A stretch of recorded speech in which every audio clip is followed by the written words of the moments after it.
Unsure of your dream? Study abroad destination? Clear your doubts. Videsh Consult. Call 9676502888.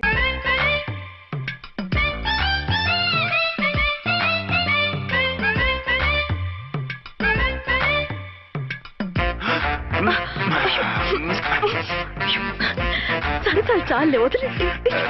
Come on, yaar. Hey, hey. Hey.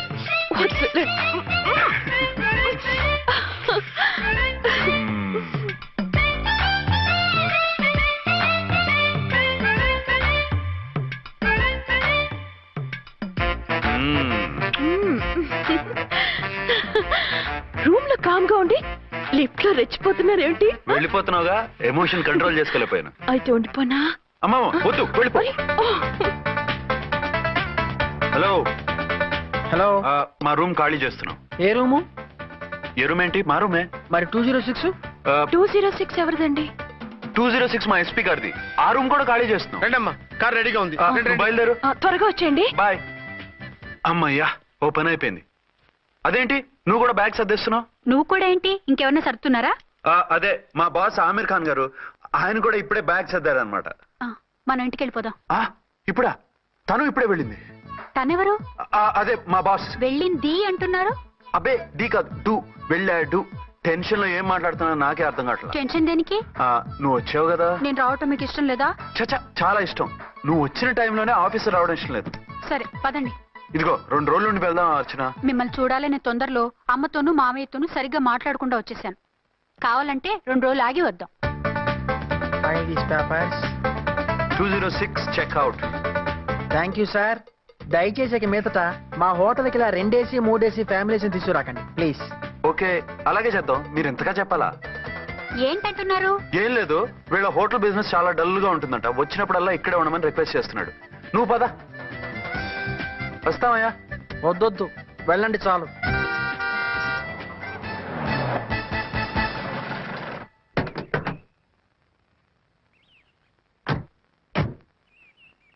ఏంటలా serious గా ఉన్నారు?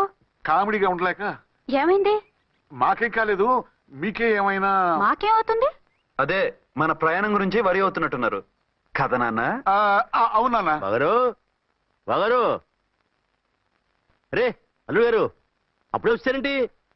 Urgent పని ఉండి వచ్చేసాను. మరి మా అమ్మాయిది? మీ అమ్మాయ కాన్వెంట్కి వెళ్ళింది. కాన్వెంట్ కా? ఎందుకు? ఎందుకంటే చదువుకోవడానికి. ఈయనెవరు? ఈయనకి మామయ్యని. దూరం, బాగా దూరం చుట్టాం. దూరం ఏంటి, బాగా దగ్గర అయితేను. మా అమ్మగారి, తమ్ముడు గారి, పెదనాన్న గారి, బావగారి, బావమరిది, తోడలుడివి. నువ్వెలా దగ్గర అవుతావయ్యా? మాట్లాడుకుని ఊనం. అంత దూరం. మీరు చెప్పిన వరుస అయితే ఈయనకి మామయ్య ఎలా అవుతారు? పెదనాన్న అవుతారు కదా. అబ్బే మామయ్యని నేను. మధ్యలో వరుస ఎక్కడో వరుస తప్పి రిలేషన్ రివర్స్ అయింది. నాకు తెలిసి ఎప్పుడు మన ఇంటికి రాలేదు ఈయన. అది మీరు వెళ్ళిన తర్వాత ఒక బలమైన సిచ్యువేషన్ లో రిలేషన్షిప్ కలుపుకున్నారులేమ్మా. బేబీ, ప్రయాణంలో అలసిపోయి వచ్చుంటావు, వెళ్ళి స్నానం చేసిరా. పదమ్మా. అల్లుడు గారు, ఏమిటిదంతా? మా అమ్మాయి ఏది? నా జేబులో ఉంది. తీసుకోండి తీసుకోండి, ఉరకండి. మా అమ్మాయిది ఓ చంపేస్తున్నారు. మీ అమ్మాయిని ఇక్కడే హోటల్లో భద్రంగా ఉంచావు. అమ్మాయి హోటల్లో ఉంది. మరి ఈ అమ్మాయి ఎవరు? మీ అమ్మాయికి సవతి. ఆ రోజు వద్దు వద్దు అంటే పెళ్లి చేశారు. కనీసం ఆ నిజాన్ని ఝాన్సీకి చెప్పుంటే ఈ రోజు ఇన్ని ఇబ్బందులు వచ్చే కాదు కదా. జరిగిన దాని గురించి బాధపడటం ఎందుకో, జరగాల్సిన దాని గురించి ఆలోచించు. 2 ఏళ్లు ఎన్నో కష్టాలు పడి ఎంతో ఆశతో వచ్చింది నా కూతురు. దానికి మాత్రం న్యాయం చేసి ఏ బాధ కలగకుండా చూడండి. అంటే నా కూతురికి అన్యాయం చేసి బాధ కలిగేది చూడమనా? అది కాదు బావగారు. మరి మీ మాట అలాగే ఉంది వదిన గారు. మీ అమ్మాయికి న్యాయం చేయమంటున్నారు, మరి మా అమ్మాయిని ఏం చేయమంటారు? మీరు క్యాచ్ చేయట్లేదు కానండి. ఇక్కడ ఒక చిన్న పాయింట్ ఉందండి. ఏంటంటే మీ అమ్మాయికి న్యాయం చేస్తే ఆవిడమ్మాయి అన్యాయం అయిపోద్ది, ఆవిడమ్మాయికి న్యాయం చేస్తే మీ అమ్మాయి అన్యాయం అయిపోద్ది. పోనీ ఇద్దరికి న్యాయం చేస్తే మీ కొడుకు అన్యాయం అయిపోతాడు.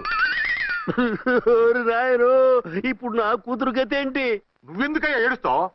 నా కూతురు జీవితం నాశనం అయిపోతుంటే నేను కాక మా పక్కింటి వాడు ఏడుస్తాడా? పరిస్థితిలా వస్తుందనే ఝాన్సీకి నాకు శోభనం జరగకుండా చేశాడు దేవుడు. చివరికి నా కూతురుగా ఆ సుఖం కూడా దక్కలేదా? సంతోషించు, నీ కూతురుగా సుఖం దక్కితే నీకు దుఃఖం దక్కేది. ఇప్పుడైతే పెళ్ళైనా కన్యగానే ఉంది కాబట్టి నీ కూతురికి మళ్ళీ పెళ్లి చేయొచ్చు. ఏం వేళకోళంగా ఉందా? ఒకసారి తాడి కట్టించుకున్న తర్వాత దాన్ని మళ్ళీ ఎవరు చేసుకుంటాడు? హనీమూన్ గడి వచ్చాక అది ఇంకా కన్య అంటే ఎవడు నమ్ముతాడు? అయితే నన్నేం చేయమంటారు? ఒక పెళ్ళానికి ఇద్దరు భర్తలు ఉంటే తప్పు గాని ఒక మొగుడికి ఇద్దరు భార్యలు ఉంటే తప్పు కాదు. కాబట్టి ఇద్దరితోనూ కాపురం చేయమంటారా? చస్తే చేయను. నేను మనస్ఫూర్తిగా ప్రేమించింది, పెళ్లి చేసుకుంది, కాపురం చేసింది అర్చనతోనే. తనే నాకు భార్య. నా కూతురు నీ భార్య కదా? ఆ అర్చన రాకపోయింటే నా కూతురుతో కాపురం చేసినోడే కదా? రాకుండా ఉంటే వేరే సంగతి. వచ్చాక ఏం చేయమంటారు? నేను ఉండేది ఒక ఆడదాంతోనే, అది అర్చనతోనే. నా కూతురుతో ఉండనంటావు? Nothing doing. మధ్యలో చెప్పుదో కూడా చేస్తావు. బాగారు బాగారు ఏమిటండి ఇది? నా కూతురు జీవితం నాశనం చేస్తారా? నా కూతురు జీవితం బుక్కి పాలు చేస్తారా? ఇదిగో, నువ్వు ఇలా ఏడ్చి మమ్మల్ని నవ్వించకు. నేను సెట్ చేస్తా కదా.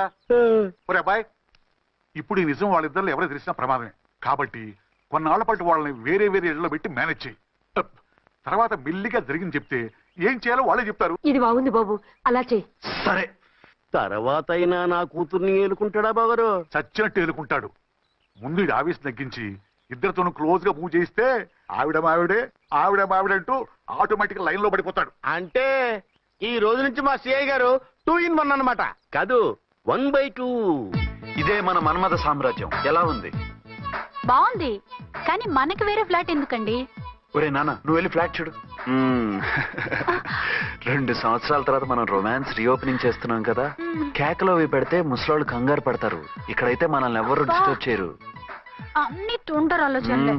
అన్నట్టు నేను ఇక్కడి నుంచి ఉద్యోగం చెయ్యను. ఏ? మీ రాష్ట్రానికి సేవ చేసుకోండి, నేను మీ సేవ చేసుకుంటూ పాత బాకీలన్నీ తీర్చేసుకుంటాను. Okay okay. అమ్మయ్యా, ఒక బండిని ట్రాక్ మీద లాగేశాను. ఇక ఆవిడ సంగతి చూడాలి.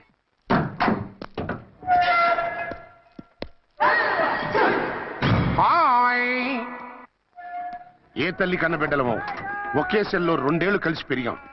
మన ఈ జైలు బంధం కలకాలం ఇలాగే కంటిన్యూ అవ్వాలి తంబి. అట్లనే భయ్యా. ఇప్పుడు నీ ప్రోగ్రామ్ ఏంటి? రౌడీజంగా మస్తు బద్మాష్ పనులు చేసిన ఒక్కసారి కూడా పోలీస్ స్టేషన్ మెట్లెక్కలే. అట్లా సుంటి నా రౌడీజం కి బిస్కెట్ తినిపించి నన్ను జైలుకు పంపించిన ఆ లేడీ ఎస్ఐని దాని మొగుణ్ణి ఖతం చేస్తా. ఆ తర్వాత నా మరుదల్ని ఎత్తుకపోయి రాక్షస వివాహం చేసుకుంటా. నీ ప్రోగ్రామ్ ఏంటి? పసుపు పారాని ఆరక ముందే నా 7వ పెళ్లిని చెరగొట్టి కొత్త పెళ్ళానికి పాత పెళ్ళాలకి నన్ను మొగుణ్ణి కాకుండా చేసిన ఆ లేడీస్ లీడర్ ఎవరో కనిపెట్టి దాన్ని స్మాష్ చేయాలి.